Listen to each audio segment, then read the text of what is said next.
1 रुपए कमाओ 1.25 रुपए खर्च होता हो, पैसा हाथ में नहीं दिखता हो, तो शिव महापुराण में बड़ा सुंदर वर्णन किया गया।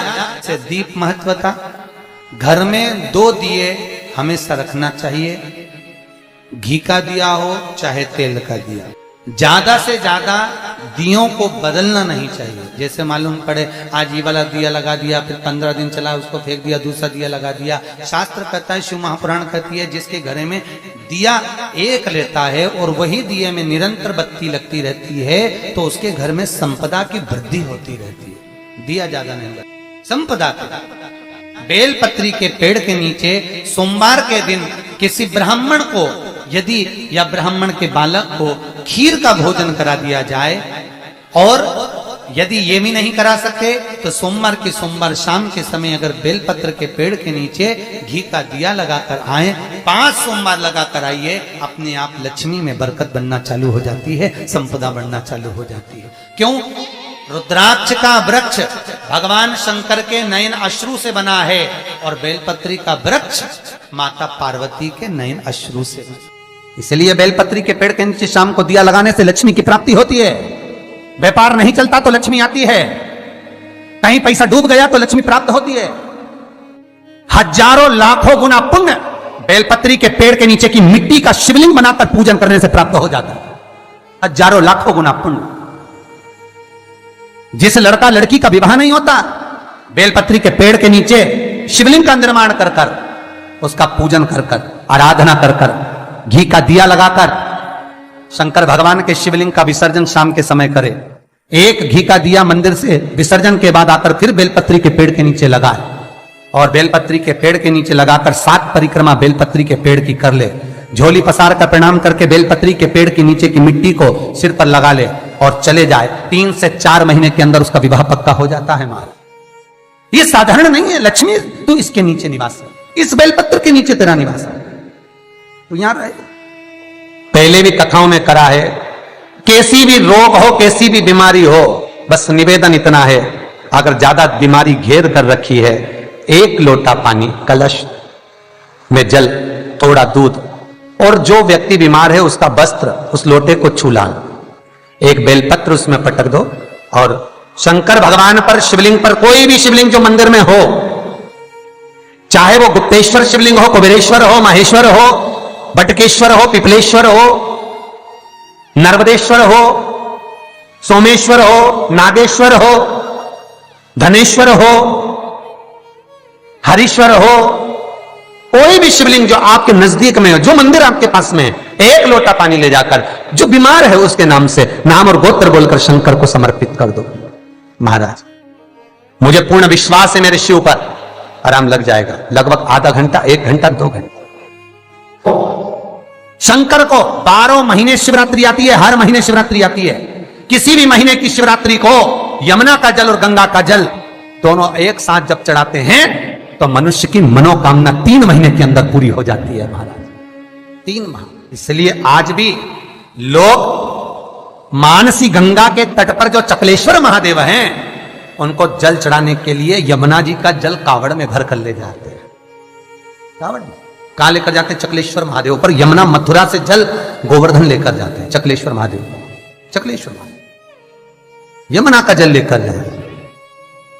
शास्त्र कहता है, मानसी गंगा के तट पर गिरि गोवर्धन जी की परिक्रमा में जो मानसी गंगा पड़ती है, मानसी गंगा के तट पर चकलेश्वर महादेव विराजमान है। यमुना जी का जल भरकर जो प्रदोष के दिन चकलेश्वर महादेव को 3 बेलपत्र, 1 शमी का पत्र उसमें कलश में डालकर, 7 चावल के दाने उसमें डालकर, जिस व्यक्ति से पैसा लेना हो वो नहीं दे रहा हो, रुपया अड़ गया हो, कहीं व्यापार में डूब गया हो, धन नहीं आ रहा हो, वो जल जो शंकर जी को, चकलेश्वर महादेव को समर्पित कर देता है, उसका धन गया हुआ 6 महीने के अंदर उसके पास वापस प्राप्त हो जाता है। चकलेश्वर महादेव। मैं फिर निवेदन करूंगा, जीवन में अगर दुख है, तकलीफ है, कष्ट है ज्यादा, तो शमी वृक्ष की 108 पत्तियां, 133 पत्तियां, 111 पत्तियां, शमी वृक्ष की पत्तियों को लो, शंकर भगवान पर समर्पित करो, फिर जल चढ़ाओ, फिर समर्पित करो, फिर जल चढ़ाओ, फिर समर्पित करो, फिर जल चढ़ाओ। 133, 111 122 जितनी बार बन सके समर्पित कर कर आपका दुख शिव से कहो, शंकर सुख देगा, ये पक्का सुख देगा। कई लोग कहते हैं भगवान शंकर को भांग प्रिय है।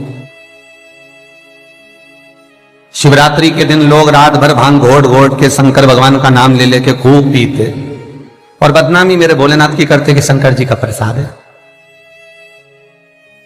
जितने लोग कहते हैं कि शंकर को भांग प्रिय है, कहीं एक जगह पर शिव महापुराण में लिखा हुआ बता दो कि शंकर को भांग प्रिय है, कहीं एक जगह पर। और शिव पुराण जाने दो तो लिंग पुराण के अंदर बता दो, कहीं पद्म पुराण में, अग्नि पुराण में, नर्मदा पुराण में, भविष्य पुराण में, नारद पुराण में, बरहा पुराण में, जहां तुमको मिल जाए वहां लिखा हुआ बता दो कि शंकर को भांग प्रिय है। तो फिर क्यों देवता का नाम बदनाम करना? कई लोगों ने शंकर जी के ऐसे ऐसे फोटो बना रखे कि शंकर जी गांजा पी रहे हैं।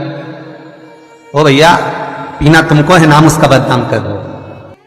कई जगह पर भगवान शंकर के ऐसे चित्र बना दिए कि शिव को भांग की प्रियता है। बेलपत्र यदि लक्ष्मी प्रदान कर रहा है, बेलपत्र यदि आपको संपदा प्रदान कर रहा है, तो शमी पत्र आपको वैभव प्रदान कर रहा है। शमी पत्र आपके जीवन में सुख का अनुभव करा रहा है। शमी पत्र आपके जीवन में अटके हुए काम को सिद्ध करा रहा है। वैभव, कार्य सिद्धि, सुख, ये शमी पत्र प्रदान करता है।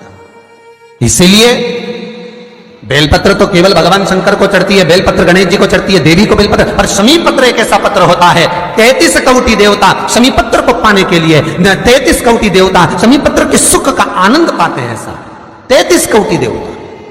शमी का पौधा कब भगवान शंकर के शरीर से प्रकट हुआ? बेलपत्री का पौधा तो माता पार्वती के नैन अश्रु से प्रकट हुआ, रुद्राक्ष का पौधा भगवान शंकर के नैन अश्रु से प्रकट हुआ, और शमी का जो पौधा है वो उमा और महेश।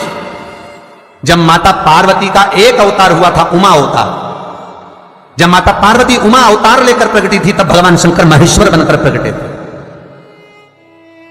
और उमा और महेश्वर का जब मिलन हुआ, और मिलन होने पर दोनों की दृष्टि एक जगह पर पड़ी, पड़ने पर एक पौधा उत्पन्न हुआ, वो शमी का पौधा है महाराज। शिव महापुराण में वर्णन करा, स्वयं शंकर से, स्वयं शंकर भी सम्मुख में है। और अगर शिवलिंग की आप आराधना कर रहे हो, भगवान शंकर की अगर आप आराधना कर रहे हो, तो शिवलिंग की महत्वता पूर्णता में होगी महाराज। क्यों? शंकर मिलने आएंगे तो अकेले हैं, पर शिवलिंग की आप आराधना कर रहे हो तो ब्रह्मा, विष्णु और महेश, ये तीनों उसी में है।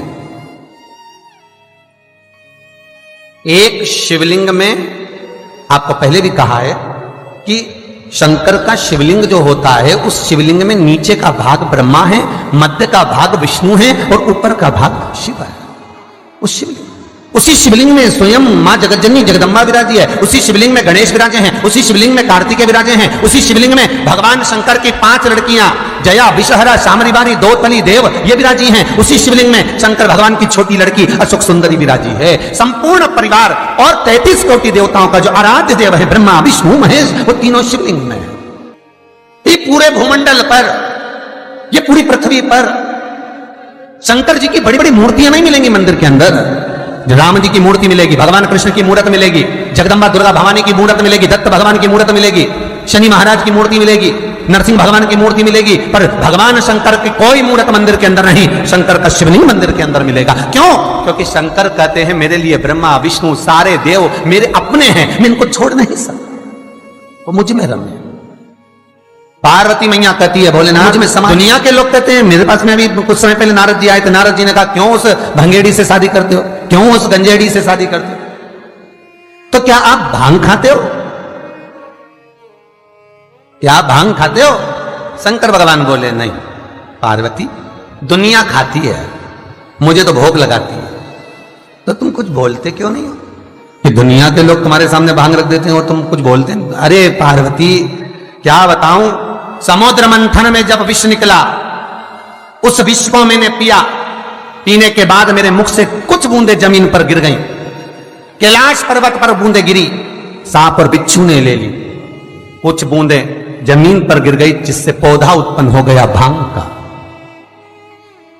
कोई दर्शन करने कैलाश पर आ गया, भांग लगी हुई देखी तो काट काट के ले गया, मेरे चरणों में पड़ी थी तो सोचा प्रसाद होगा, ले गया, घोट घोट के मेरे को भी पिलाए, खुद भी पी जा। पर मुझे भांग प्रिय नहीं है। पार्वती, मुझे भांग की प्रियता नहीं है। पार्वती, मैं क्यों नशा करूंगा? तो पार्वती बोलती है, दुनिया के लोग कहते हैं आप तो नशेले हो। भगवान शंकर बोले, हाँ नशा तो करता हूं, पर किसका? राम नाम और कृष्ण नाम का। शंकर जी की कथा कहती है कि भांग घोट के, भांग पीस कर शंकर का श्रृंगार करो। क्यों? क्योंकि शंकर भगवान के कंठ पर जो विष भरा हुआ है, उस विष की तपन बहुत ज्यादा है। उस तपन को भांग का जो लेपन है, भांग का जो श्रृंगार है, वो ठंडक देता है। पर शिव महापुराण की कथा यह नहीं कहती कि तुम घोट घोट के पी जाओ। शंकर भगवान की जो जलाधारी है, बस उस जलाधारी का मुख उत्तर का होना चाहिए। घर में भी अगर शंकर भगवान का शिवलिंग रखते हैं अपन, तो शंकर जी की जो जलाधारी का मुख होता है, वो उत्तर का होना चाहिए। भगवान को जब भी बेलपत्र आप शिवलिंग पर समर्पित करते हैं, तो ये डंडी का मुख आप जहां बैठकर कर रहे हो, आप उधर बैठे हो, इधर बैठे हो, इधर बैठे हो, जहां तुम भगवान शंकर के सामने बैठे हो, इस डंडी का मुख, तुम जिस जगह पर बैठकर बेलपत्र समर्पित कर रहे हो, तुम जिस जगह बैठकर बेलपत्र चढ़ा रहे हो, तुम जिस जगह बैठकर बेलपत्र को भगवान शिव को समर्पित कर रहे हो, इस डंडी का मुख आपके ठीक विपरीतता के भाव में होना चाहिए। भगवान शंकर को जहां बैठकर चढ़ाओ, डंडी का मुख विपरीतता का। महाराज, जब शमी पत्र भगवान शंकर को समर्पित करो, तो शमी पत्र की डंडी का भाग आपकी ओर होना चाहिए। बेलपत्र की डंडी विपरीता भाव और शमी पत्र की डंडी का भाव, शमी पत्र की जो डंडी होती है उसका भाग अपनी ओर होना।